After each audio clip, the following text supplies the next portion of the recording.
আসসালামু আলাইকুম। দেখতে পাচ্ছেন 32-এর সেই বঙ্গবন্ধু শেখ পরিবারের বাড়িটি আজকে আগুন দিয়ে ভাঙ করে মনে করেন যে ভেঙ্গে চুরমার করে দিয়েছে। এখানে লাখো লাখো মানুষ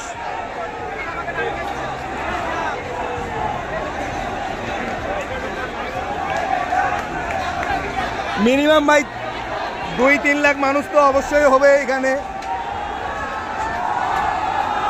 আজকে এখানে পিকনিক করা হচ্ছে।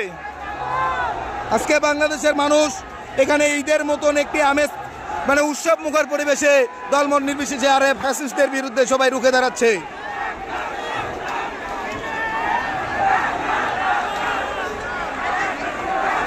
আপনারা এখানে দেখতে পাচ্ছেন যে কত হাজার হাজার ক্যামেরা, কত কত মানুষ।